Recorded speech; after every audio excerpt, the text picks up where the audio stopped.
I'm gonna reroute the thermo drive. Electronic mail failure. Stored forever in a virtual library. Computers can't swim. They can now. The data turbines, the website, it's alive. Movies And mainframes. Hey everyone, welcome to Movies and Mainframes, the podcast that is going to explore and discuss the representation of technology in media. I am your host, Andy, and with me today on the podcast is a really, really good friend of mine. I am super excited to talk to him today. Let's welcome Doug Delman. How you doing, Doug? Good. How you doing? Doing awesome. Thanks, man, for doing this. I really appreciate it. And yeah, I can't wait to talk to you about today's movie. Listeners, a little unnecessary background. Me and Doug worked together at a television station for many, many years. Too long. Yeah, too long. It was Morningside, I was Nightside. Finally, our paths crossed. We became friends, and we've been friends ever since. You have always been, besides a friend, you've been, how should I say this? Be nice. Yeah. No, man, I'm going to tear this. This isn't about movies and mainframes. Intervention. I'm going to tear you down. Man. An intervention. You've always kind of been this litmus test for movies for me. You have told me so many times, either through a text or just in conversation, like, oh, you need to check out this movie. And it's usually a movie I've heard of, but I'm like, I don't know. Yeah. I'm not sure if I'm going to bother. And you've always been 100% right every time you told me to check something out. It's usually something sci-fi, nerdy. Yeah, it's always sci-fi. But I mean, just a list of the things that you've told me to check out, just at random that I still remember. You told me to check out the series Dark on Netflix, which... Speaking of complex time travel. Yeah, exactly. And then you were the person that actually got me into Lynch. David Lynch. I had seen... Oh, yeah. I love that guy. I'm like one of the few people that probably loves him that I know of anyway. I had seen plenty of David Lynch movies before I had even met you. And I remember we had a conversation about David Lynch, and I was just like, nope, not my cup of tea. It's just weird for weird's sake. It's art house up its own butt. Screw that guy. I'm not a fan. And after talking to you, I still remember the conversation, not verbatim what you said, but basically you told me like, no, when you watch Lynch, you don't watch it for a literal narrative, like the literal interpretation of what's happening on screen. It's more emotional. And it was just a very simple critique. He's just like, when you look at a piece of art, they're like, what does it mean to you? And that's kind of how you watch his movies. It's like, well, he did it, what it meant to him, and you kind of got to figure out, how do I interpret it? I mean, no, exactly. And it was just that little simple thing of like, no, it's emotional. It's like staring at a painting, and how does it make you feel? And after that, it was like, oh, okay, now I can appreciate Lynch more and I can get into it. And sure, not all of it's my cup of tea, but I at least... Right. Yeah, some of it's like, there's a lot of violent stuff. It's like, a little much, but like the Twin Peaks stuff is really some of my favorite because that's just weird and... Super weird, Did especially you finish up the that new return. season? Oh yeah, I finished The Return, and it was that's just a crazy show. I love that he pinned it all too. It's just like he just went for it. But speaking of which, the movie that we are going to cover today is a Doug special. Today we watched 2004's Primer, directed by Shane Carruth and starring Shane Carruth as Aaron and David Sullivan as Abe. Let me read a quick synopsis here, and we will jump into our conversation. It says, intellectual engineers Aaron, played by Shane Carruth, and Abe, played by David Sullivan, build and sell error-checking technology with the help of their friends Robert and Philip. But when Aaron and Abe accidentally invent what they think is a time machine, Abe builds a version capable of transporting a human and puts the device to the test. As the two friends obsess over their creation, they discover the dark consequences of their actions. It's a good synopsis.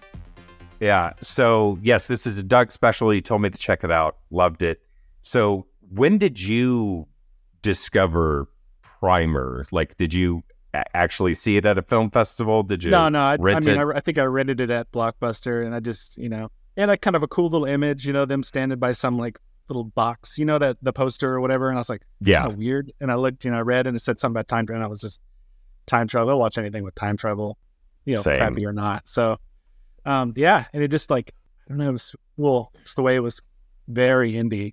It wasn't cheesy. It was just like, yeah, it's cheap, but man, they managed to just make it look kind of believable. It was just really neat. And then the way they handle the time travel, their whole time travel logic was just really cool and pretty complex, apparently towards the end, which I still never figured out what all went down, but a lot of stuff went down.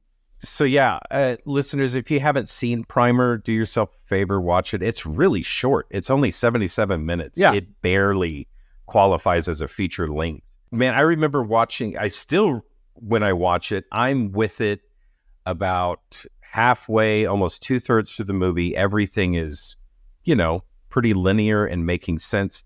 And then it just starts getting off There's the a spot rails where with you're the like, time travel. Wait, what happened? I know. And what it involves is we cannot cover every little intricacies Ooh, that's a tough one. because they're not even all known. Abe and Aaron, they're working on a machine that is supposed to manipulate gravity. They want to reduce the mass of objects. For whatever reason. They just wanted some money or whatever. Exactly. That's what I like about this film is, like you said, it's very low budget, but even in their world, they are low budget because when we're introduced to them, these four guys all have day jobs, but I guess they just work at a tech company or just exactly. I guess, yeah. They all work at Initech. And, but this is like their Microsoft, Apple style garage setup where they're like coming up with something cool and they've opened patents that they're trying to get investors. They talk about venture capitalism and stuff like that. So they're just trying to create the next big thing that's going to get them money. Right. And so Abe has this idea for this, whatever you want to call it, not anti-gravity, but manipulating gravity. This, weight reduction, anti-gravity. Yeah. And so the applications for that. Yeah. I mean, sure. Somebody will figure out what to, that's a lot of the, people make stuff. They're like, hey, this is what it does. And then other people figure out how do you apply that to things. So. And so it works. They successfully reduce the mass of an object that they're playing with. It's this little paperweight totem thing that they have. But Abe has realized there's a side effect of this technology, and he knows what it is. And so and this is my favorite segment of the movie, Abe is on the top of a parking garage, and he looks down over a park, and Aaron is sitting on a bench. And the reason I bring up the setting of the scene is because this same scene is going to play out you'll see it again later in the movie. Yeah. And so what happens is Abe tells Aaron, hey, man, take the day off. I'm going to show you the greatest thing that any living organism has ever witnessed. Just take the day off. I'm going to show you something. And this whole sequence is, instead of telling Aaron exactly what it is that, hey, man, we've invented time travel, he takes him step by step of how he come to realize that they invented time travel. And I love this segment because the viewer, just like Aaron, is piecing together all the information, and it gives the viewer, at least me, it gives me the sense of discovery and wonderment. And I'm right there along with Aaron, and I'm figuring it out just like him. And it's a really cool trick of the narrative, and it makes me feel smart. Like, oh man, I know the implications. And I love how they just give you the, technical babble, techno babble, and it's just like they don't care. They don't hold your hand. There's no sorries. They're just like, no, we want it to be kind of complete, like hard sci-fi, which I know you love those kind of books. Exactly. If you read interviews with Shane Carruth, he said that he purposely did not want to hold hands, didn't want to have a lot of exposition. There's so many movies and shows at hand, you hold your hand. It's like, this is great. And so what's crazy about this movie is that it starts off very simple. Once they realize, hey, we have a time travel machine, the first thing they do is they're going to run an experiment. And like any of us, hey, we're going to make some money. That's how it always goes. The way the machine works, they have a box that you can get inside of, and you have to power on the machine. Yes. And once you power on the machine, you can travel back to when the machine was powered on. Right. So when that machine's powered on, that's the time travel as far as you can go back. So what they do is they have the machine in a storage unit. They go to the storage unit, we'll just say 9:00 in the morning, and they turn on the machine. And then they sequester themselves. They go to a hotel and just do nothing for like 6 hours. They do nothing. They don't interact with people. They don't watch TV. They don't want to create a paradox. Right. But what they do is they look at stocks, and they look at stocks that double, triple, quadruple their value during the day. And then at the end of the day, after like the end of 6 hours, they leave the hotel room and then they get into the machine. And then they have to stay in that machine real time. So every minute you're in that machine, you're going back a minute in time. So they show them with oxygen tanks. Right. And that's such a cool thing about the way they decided to do their time travel was the whole that there's like a consequence of doing it. And that's like, well, if you want to travel back, you got to stay the same amount of time. There's no like easy way to do it. It's just like there's a little sacrifice involved. I like that. That was cool. Exactly. It's commitment heavy. And as we discover, it starts taking a toll on their body. Well, they're breathing in, what is it, like argon gas or something there? Yeah, they said keeping they them like in a coma or something. It's kind of weird. Yeah, it's crazy. They said they flood the chamber with argon gas. That's why they have to have the oxygen tanks. And, they say water and food is a luxury depending on how long they want to stay. And so then they get in the machine and they go back 6 hours to when the machine was turned on. They then leave the machine and then they do day trading. And during this period of time of when the machine was turned on and when they enter back into the machine, there are two versions of themselves during this 6 hour timeline. There's the version of themselves that came out of the machine from the future. Right. And then there's the version of themselves that's in the hotel room being sequestered.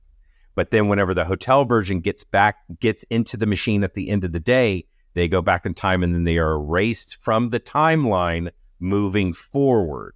So that's how they get rid of a copy. Right. And so they try this. They fulfill the loop, which they kind of explain earlier. Exactly. In the movie. You go B, you can go to A and then back to B. And so it kind of, will cancel itself out. And then, of course, like anything, things go off the rails. Yep. The ethics of time travel. So I am going to link in the description. I watched a video in preparation for this podcast. Because like I said, I'm always like 80% there. I understand what's going on, but I need somebody a little bit smarter to help me out. And I watched a video. It's by a YouTube channel called London City Girl. Yeah, that's the one I watched too. Yeah, it's a nice little animation, and it just shows like, oh, okay, great. And so I'll link it in the description for listeners because he gets crazy. He gets to the point where there are multiple copies of themselves running around in the same timeline. Yeah, and I never would have caught this. So somebody has really paying attention to the movie because it's like I never knew there were so many out there. And to oversimplify this plot, because it gets crazy, is that Abe, who is the cautious one in the group, feels that things are getting off the rails. And before he ever time traveled the first time, he created a fail-safe box. Right. And he started up that box before he ever time traveled the first time. So he felt that adds a whole nother layer of complexity when they bring up the fail-safe box. You're like, what? There's another box? Exactly. And so if he felt things got too crazy, he could get into his fail-safe box and travel before the experiment ever happened, and he could stop it. Right. And he's got that thing running for a week or something. It's just been running just in case. But then in the movie, he uses that fail-safe to try to stop everything. But then it's a big reveal in the movie that Aaron has known about the fail-safe box, used Abe's fail-safe box to go back before the experiment happened, but crazy style made a collapsible version of the box. That's where it gets wild, is he brought a time machine into a time machine. Like, what? So he brought it back to the fail-safe point and set up his own fail-safe that he could travel back to before the experiment ever happened. So he could do whatever he needed to do, whether it's stop Abe or stop himself or correct a mistake. And so by the end of the movie, there are at least two versions of Abe in the exact same timeline. And there are three versions of Aaron living in the timeline. Yes. And by the end of the movie, all their ethical dilemmas that they kept arguing about and everything come to a head, and their friendship is irreconcilable, and they split ways. And Abe decides to stay behind to make sure that the timeline exists the way He's it like kind of basically gonna. It's kind of implied he's just like, I'm gonna kill any duplicates I see, or he's just going to be this guardian of this sacred timeline. Exactly. right? Yeah, And then Aaron, by the end of the movie, he talks about like, I'm going to leave. I'm just going to go to a country where I don't speak the language. He's going to get lost. And the very end of the movie is it shows Aaron in this huge warehouse. right. Like he's gonna build possibly a bigger one, or Yeah, and he's talking to engineers and construction crew, and he's just saying random instructions like, yes, one every 15 feet or something. You don't know what he's talking about. Like, is he just going to put a bunch of boxes, or is the whole warehouse itself? that's how I was like, is it gonna be a whole warehouse sized one? Yeah, and so yeah, he's building a bigger version of it, and that's where the movie ends. So you just draw your own conclusions, and that is the thing that I like about this movie. You get to draw your own conclusions a lot. But when I was watching it last night, Doug, one of the things that I really wish this movie did, because I totally agree with Shane that, yeah, make movies that don't hold your hands, make movies that don't have over exposition or anything like that. I'm down with it. It forces you to pay attention if you want to get the story. So I'm down with that. But after watching it last night, there was a couple of tweaks that I really wish they would have done. And it wouldn't have like really changed the movie much, but it would have made things more clear. And I don't really mean with the time travel, because I actually like that the time travel is so crazy and convoluted and like, copies of copies of copies. And so you don't know actually who he's talking to. Is he talking to failsafe Aaron or a third version Aaron or whatever? I liked that puzzle mystery element to the movie. But the problem I had with the movie is that I wish they established characters more clearly, because this movie talks about quite a few characters that you actually barely ever see. Talk about like Granger, the dad, or whatever. Granger, the dad, Rachel, the girlfriend, and Mr. Right. Platt. Rachel is Abe's girlfriend. You only know that because they say that, like in a conversation. Yeah, But I think you kind of see her, and you're like, I guess that's the Rachel. exactly, They're there's a talking party scene at the beginning of the movie, towards the beginning of the movie, and you see a woman sitting next to Abe, and they're talking. But that's it. You don't hear their conversation, nothing, and it's like, oh, that's Rachel. And then at the very end of the movie, you see Rachel at this party where her ex-boyfriend shows up with a shotgun to threaten her. And then in multiple versions, Aaron has become obsessed with this moment in time. And the very first time it happens, he people joke around and call him, oh, the hero. He disarms this gunman and basically saves the day. Abe finds out about this after the fact and chastises Aaron, his friend, saying like, what are you doing? That was super dangerous. You have a wife and kid. What about if you would have gotten shot? Whatever. And Aaron blows it off like, no, I had everything under control. And you realize he had everything under control because he's been revisiting this moment at least a handful of times to get it right. And in fact, they say that they kind of make it real vague about was it a couple times, maybe 20? You just don't know. And then by the end of the movie, he brings Abe into this moment so they could both be heroes or something like that. And that's another thing. I wish they would have spent a little bit more time on Abe's and especially Aaron's motivation, because it's set up very early and it's set up very cleverly that Abe is very cautious and wants to do things methodically, and he wants to do things by the book. And Aaron is more reckless and just wants to get on with it and get that dopamine Even though Abe hit. was the one who originally time traveled first and set up the failsafe without asking Aaron. But yeah. Like, one of my confusion is, why is he obsessed with this shotgun party? I don't know. Like, why does he care? This is like, maybe he just wants to protect his friend. I don't know. Does she end up getting shot in how it originally plays out? Does she get hurt? I can't remember. Every time he's a hero, at least every time we've heard about it, he's a hero. There's never been an instance where it's like, oh, did you hear about Rachel? She got hurt or something like that. Right. And then something changes later in the movie. It's always been Aaron's the hero. And so I wish they explored Aaron's motivations more, because I don't know if he wants money, if he wants to be God, if he has a hero complex after actually saving Rachel. I think it's a little bit of all that. One time, and now he's like, just like, I could do this more and more and more. Right. He's like, I can save people. I can make money on stocks. Like, I think he's, and obviously he was already thinking about the bigger end game, which was, the last scene with the warehouse. So yeah, I think that's kind of his playing God thing. I think he just wanted to do it. It's still a weird plot element, but I think he's definitely gone off the rails at that point. He's a little addicted to it, I guess you could say. For sure. And he was the first one to start kind of bleeding out the ear or whatever, one of the side effects. Yeah. So at one point in the movie, Aaron starts bleeding out the ear and he's like, oh, crazy. And they're like, oh, it's physical toll on this thing. And then I want to point out that Abe starts bleeding from the ear whenever he takes his failsafe machine. So I think it's the link that you go back. Yeah. It's like he was doing it more, but Abe didn't know about it at the time. But that was always like that little telltale sign is like, he's been doing this a while without saying anything. Wow. And I feel like Aaron's, who we see bleed from the ear the first time, I feel like when we see that, that's to show us that that's failsafe Aaron. That's an Aaron who went back to the very beginning and started actually manipulating things. Because when Abe, towards the end of the movie, uses a failsafe and goes back, he's bleeding from the ear. And so I just feel I think they're trying to show like that's the trigger, that they went back, quote unquote, too far.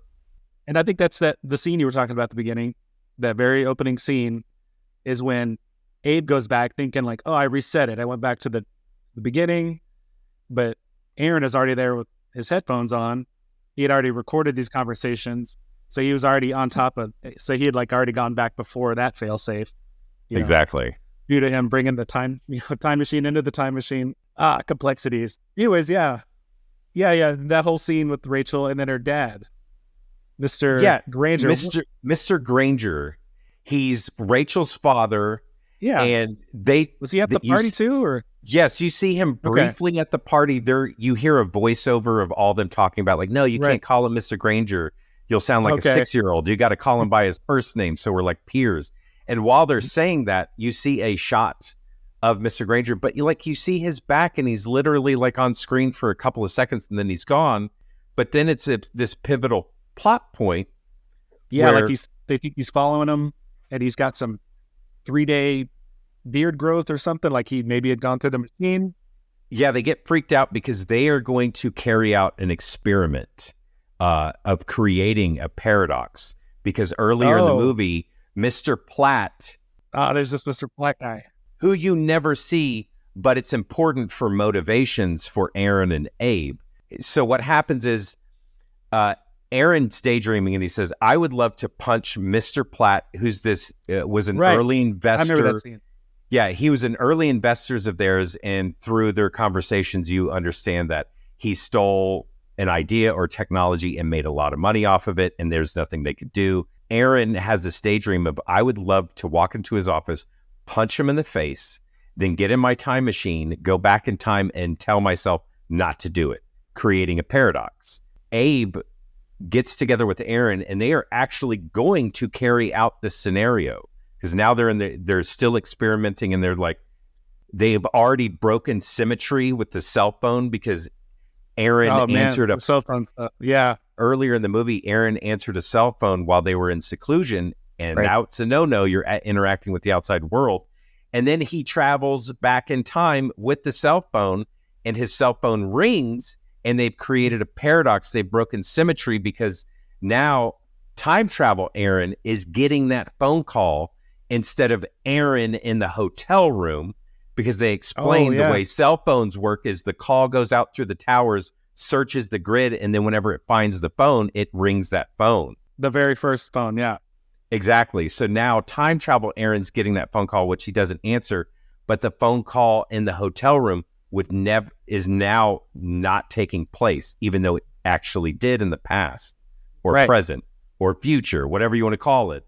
And so they take that moment and go like, oh my God, we broke symmetry. We created a paradox. Are you okay, dude? Is everything fine? And they like do a self-check and they're like, yeah, everything's cool. Okay, well, that was close. We didn't do anything crazy.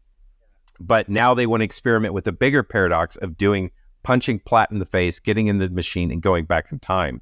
And the reason this happens is because at 3 a.m, these kids wake them up by hitting car alarms. Right. And Abe wakes up, and then because he's up so early in the morning, he's like, let's do an experiment. Let's do it. So he gets together with Aaron. So their plan is early in the morning, go to Platt's place, punch him in the face, and then they're going to get into a time machine that Abe lets Aaron know, like, yeah, I turned on the machine after I left. So it's actually been running all night so we can return to an earlier point. And their plan is punch Platt in the face, get in the time machine, return earlier in the night, and then hang out waiting for those kids that set up the car alarms, stop them so Abe never wakes up, has the idea, and gets Aaron. Yeah. So they are going to try that. But on the way to do this plan, they see Mr. Granger, and Aaron is like, oh my God, I saw him earlier today and he was clean shaven. Now all of a sudden he's like stalking us in a car and he has 3 days worth of facial hair. So they freak out. There's a foot chase, and Mr. Granger, who we've only seen the back of, barely see him in this foot chase. Yeah, I know. He's still like so mysterious. Like, you're not supposed to see him. It's like, why can't I see exactly. this guy? And he's left in a vegetative state. And because of the facial hair, we're supposed to put together that somehow he has found out about the time machine and that he has used the time machine. We never know why or how. Yeah, I don't know if he overheard a conversation and followed him to the storage facility. There's nothing. It's really bizarre. And that's one of the things I really wish. I mean, it adds a fun little thrillery just moment in the movie, but it's still strange. I wish along another timeline that some other piece of information was dropped about, Mr. Granger finding out, or just even something like, oh, well, I am going to talk to somebody saying like, I'm even going to possibly talk to Mr. Granger about funding or something like that. But because it's all just a weird mystery. It's like Rachel's dad. Like, what purpose does he have following these guys unless he overheard something? It's just, yeah, that was really weird. So I really wish Mr. Granger was fleshed out just a little bit more. Yeah. I wish they explored Aaron's obsession or like his deep dive into like just wanting to be omniscient or on God mode, like basically just him going a little bit more crazy. And I wish, and they had the perfect opportunity at that early party scene, like just establish the characters more, to set up the relationship with Abe and Rachel, set up Shane. Yeah, I mean, like, not Shane, but Aaron and Rachel over in some of those scenes with, Aaron and his wife. Like, why was she? I know. Is that, because no one will look more about her. Even a couple lines. I mean, crazy. Exactly. Because at the end of the movie, Aaron and Abe have a conversation when they're breaking up, essentially. And Abe is like, I'm going to, make sure everything goes well. And Aaron does a dig on Abe saying like, you're basically saying like, you just want my wife and child. You want my life. You want my wife and kid. And it kind of comes out of nowhere. And it's like, oh, well, I wish that was explored more. Or I wish there was scenes where maybe Abe was a little too friendly or something. And Aaron's just like, what are you doing, dude? Or whatever, or just making comments to Rachel. I don't know. I just think it would clear up people's motivations better, because this thing is so lean that you're really... It's time travel. You can have so many motivations. At least give me a couple hints. I don't know what you guys are trying to do. I think if they would have just added like 10 more minutes of content, it would have been a tight 90 and motivations would be more clear. I'd understand who the characters were more. And still, you don't have to hold my hand with the time travel or anything like that. But overall, it's still a super slick movie. I'm so impressed with it. This movie apparently cost like $7,000 to make. And you can kind of tell, but still, in some of my notes, I wrote, oh my God, everybody in this movie wears a white button-up shirt. Yeah. Look like Jehovah's Witnesses. It's easy custom design. One of the things I noticed, we don't know Abe's last name, right? Yeah, he's not even listed in the credits, like on IMDb having a last name. But whenever he goes to that scientist early on in the movie, whenever he's trying to show Aaron, like, hey, we've invented time travel, and they're talking about the fungus growth on the... Yeah, exactly. And Right, how yeah. he was saying like, yes, pull my sample, and the sample is labeled the Turger sample, the way it's spelled, it's regret backwards. Thought that was a nice little touch. I forget that name shows up on the manifest for the storage facility too. When Abe had bought. Oh, is it? Okay. Yeah, they briefly showed a little piece of paper with his name on it. That's right. Yeah, he's the only one that regret. Yeah, regret backwards. Clever. Oh, regret going backwards in time. I do appreciate a lot of the way everything looked homemade too, with the original box, and just like they were grabbing catalytic converters and copper tubing, and then even the time machine boxes were just like PVC and some netting with some like little electronic nodes or whatever on the sides. I was like, man, I love how cheap it looks, but it just worked, because it would be like, yeah, these guys would just scrounge something together like that. So that made it a little more realistic for me. It was fun. There's no like fancy like special effects like, whoa, it's a wormhole. It's like, no, we just go in this box and we get gassed, and then apparently we come out of the box. And the very fact that they don't show it makes it just a little more like, okay, I don't quite know what's happening, but they're time traveling. You don't have to see it. Trust the logic. That's what you get. Yeah, it's super slick. The guy kind of caused him to be a little more creative with solutions, and I thought that was really cool. I mean, especially for a time travel movie, you think you got to go big budget with the time travel movies. It can be pretty simple. Even though their logic's, it's pretty complex, but the execution was cool. It is nice that they don't go like too crazy. Like it gets crazy with like the amount of copies and how many times they've gone back and tried to change events. But like it doesn't get off the rails to the point where it's like, you know, I don't know, like immediately goes to murder. Each one of them drugged or you know, gassed themselves at least once on film, which is pretty crazy. Okay, so Primer's real. Me and you discover this machine. We're using the boxes. Things are getting out of hand. You're Abe or you're Aaron. You have to go back in time, and you feel like you have to stop yourself from the experiment. So you know your schedule. You know what you do. What do you do to incapacitate yourself? Take yourself out of the equation for a day. I don't know, man. I definitely wouldn't kill him. I would probably do the classic chloroform on a rag. I mean, we didn't get to see that in the film. Where do you even buy chloroform? Exactly. Where did you get that stuff? It's probably just some chemical we've always heard of. Yeah. Have to go to a public library and research it, so it's not in my search history. Where do I buy chloroform? Aaron does the needle of whatever drug inside the milk. I'd probably just screw with myself so much that it doesn't incapacitate me. Well, no, but you have to get rid of yourself, because you're eventually going to show up to that park or wherever it is. So you have to take yourself out. See, they never killed themselves, which I think they were worried that would cause a hiccup in the loop. Just like they talked about, oh, we can't just let's go turn off the machines. It's like, I don't think we can. We're inside them. I don't know what that'll do. Right. It's like, it's kind of creepy. There's just like so much the ethics of time travel, you know, they're just trying too much stuff and they don't quite know what all can happen yet. So, yeah. But yeah, chloroform. Chloroform. I guess you would just do like a little needle in the neck. I'd have to research and get a hold of some kind of sedative, because I'm not going to get myself arrested. I'm not going to kill myself or injure myself so bad I'm in a hospital for a day or something. I did like that Aaron sedates himself, grabs himself, puts him up in the attic, and that's what the rats in the attic were. His wife complained earlier about. I forget, you just forget some of them stayed, which is crazy, because you think the time travel system is supposed to cancel the loop, but they know this because they're human beings, so they can get out of it. And then you get all these copies. It's crazy. I know. Who knows how many copies there actually could be. All right, man. So you have the primer box. It's real. You've invented it.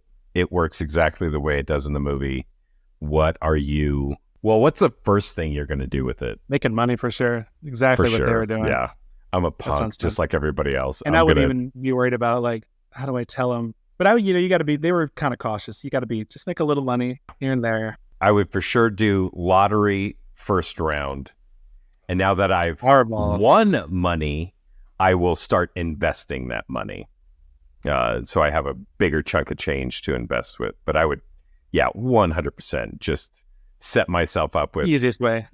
A cool 73 mil, whatever Mega Millions is that week, and just be done with it. And then, And the whole logic of their time travel is good too, because there's none of that like, I'm going to go back and kill Hitler. It's like, nah, you can only go back to when you turn the switch on. Simpler that way, yet still super complex.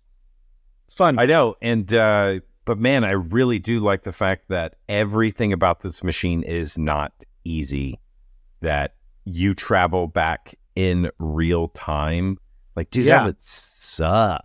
Yeah, there's just so much planning involved. Like, let's go bring in fresh oxygen tanks, and it's just crazy. So by the end of the movie, whenever Aaron's building that huge warehouse, my first thought was, oh, he's building a warehouse-sized one so he can basically live comfortably in it. I don't know what the size means. Is he like planning on like I can bring multiple people back with me, or what? I don't really know what the size thing's about. Originally, obviously the box size was for so they could just go back themselves, but I don't know what that would mean.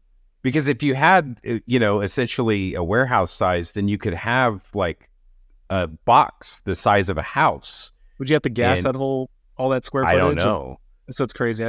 But it would solve some of the issues with like, because they show them like when they travel back for more than just a day, rightfully so, they're weak and they're messed up because, they're just breathing in, or they're sitting in an argon thing. Yeah. Maybe it's like I can live and walk around and sleep and I don't know. Or is it just going to be like a warehouse filled with boxes? I have no idea. Right. Yeah, I can't remember what was the point of the argon? Did they have to be past that, or could he be walking around if there was room like a warehouse size? Could he just be walking around while the duplicate was doing whatever? No, I think the argon was just literally for the machine reaction the machine to work and the reaction. Yeah, because they talk about like, did you sleep in there or anything? And it's like, not at first, it's hard, whatever. So it's like you're just literally laying in a coffin and trying to get some rest, or just sitting there real time. It's messed up. It's bizarre, but I like that. Yeah, the whole sacrifice element of doing it. All right, so yourself, your personality.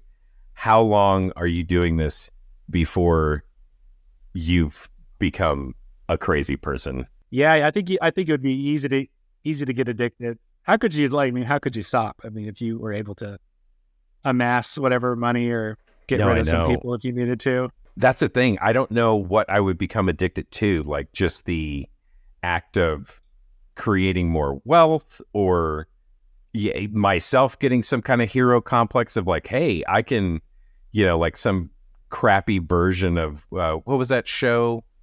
The Daily Paper, the Daily News or something, Daily where he Edition. got the Daily Edition, where it's like, I get the news early and I can stop all these things. Yeah. Used to air those reruns at KI. I remember that back in the morning show days. Ugh, so like some crappy terrible version of that, where I'm just letting the thing run all day, and then at the end of the night, I'm watching the news and like, so and so is brutally murdered, blah blah blah. Like, not anymore. And then I go back, or but you can't always go back. You wouldn't know. You'd always have to click it. Do like a failsafe. Keep that thing running for months, like a server. There's so much like logistics involved too. It just seems the upkeep seems complicated for the way they're doing it. It's just so much planning. Like, okay, I got to turn it on. I can only go back this far. Okay. I have to switch oxygen tanks every 4 hours or whatever it is. It's just like, you just don't want to like die inside there, just breathing in argon. So actually, maybe I wouldn't become addicted, because my lazy ass would just be like, it's too much do that work. again. I'm not gonna. I got I'm about cool 10 with grand. my I'm 50 good. million. Yeah, exactly. Whatever it is, I'm good. I don't need to save lives or make more money or buy an island. I'm cool. Yeah. This is an awesome time travel movie. Everybody go watch it. It's slick. While I got you here, Doug, what are some other favorite time travel movies of yours? I've already told it, Sandy. Hopefully you've done your homework. Triangle. It's a good one. Triangle. That one's it's an Australian movie. I forget who's in it. It doesn't matter. It's cool. Anyways, they find this cruise ship. It's kind of a loopy movie. Okay. Like there's loops involved. Anyways, it's super fun. That one's cool. Predestination, if you haven't seen that one with Ethan Hawke, That's a good one. kind of up there with Dark and being a little weird, Mhm. but super. That one's super cool. I think that was like a Heinlein. Is that how you say it? Robert Heinlein story. Yeah. I think he did that. That one's cool. And Dark is great. I know you probably already recommended that one. No, yeah. That's all I got. Those are some of my favorites. Time Crimes is great. Time Crimes. I was just about to say, That's love Time worth a Crimes. good chat too. That one's a real fun one. Of course, we got Back to the Future comedy, super fun. It's the one Those of are the the easy best. ones. Yeah, exactly. I'm trying to think. Back to the Future 3, right? The best one. The best one, yeah. One, because I love westerns; they're so good. Yeah. And two, Finally. it's just the best one. Yeah. I like the first half of Looper. I like Looper. I like that. That had like some good logic to it. I like the whole. Yeah. I like when time travel sort of makes sense. Like that's okay. I can buy that. Exactly. My really only problem with Looper was the second half of the film, where it's like, cool, you have it. The what, dude? The The prosthetics. prosthetics were. Oh man, it's like I don't even know what they were trying to go for. Like Bruce Willis has never had a sharp nose. Well, they did anything, the so- chin too. It was the nose Yeah. and the chin. Yeah. It was just it's very weird prosthetics, but also the second half of that film where all of a sudden it's like, oh, telekinesis, that's a thing in this world. Where I was like, wait, Yeah. what? What movie is this? They hint at it, and it's that I didn't like that part either. No. There's a lot of movies. Did you ever see not a time travel movie, but Sunshine? Yes, Danny Boyle exactly. movie? That last third, it was like there's a killer on the Mercury. What's Yeah, going it on? turns He's got into no some skin. weird cosmic slasher. I don't like him. And the first 2/3 were like well on its way to be some cool like Danny Oh, man, it Boyle's was- version of 2001, where it's like, Yeah, it had, dude, like, real this is epic- awesome sci-fi. Yep. Source Code, that's a version of time travel that I thought was pretty That interesting. one's fun. Yeah, that one's unique. Yeah. I really like that one too. And then, of course, probably my all-time favorite, Time Cop with Jean-Claude Van Damme. Or The Time Cop best. 2, the Berlin decision. I've never seen that one, but I saw it on shelves. I was like, oh, yuck. They made a second one. Time Cop's great. Yes, Time Cop is, sadly, listeners, Time Cop is a movie that we will do on this podcast at some time in the future if I have any say, and I do because it's my podcast and I love Jean-Claude. Doug, thank you so much for joining me on the podcast today. It was good seeing you, Thanks man. for having me. Good to see you. I'll see you one day when I go back to Texas. And yes, I'll have you back on the podcast. I love talking movies with you. Let's do another one. This is fun. All right, listeners, thank you for listening. Wherever you're listening to this, please rate and subscribe. Leave us a comment. Also, I want to hear from you. Head over to thwack.com, look for Movies and Mainframes, leave me a comment, and you can reach out to me at moviesandmainframes@solarwinds.com. All right, listeners, well, that's going to do it for now. We are going to log off, and until the next time, we will catch you later. Bye, everyone. Movies And Mainframes.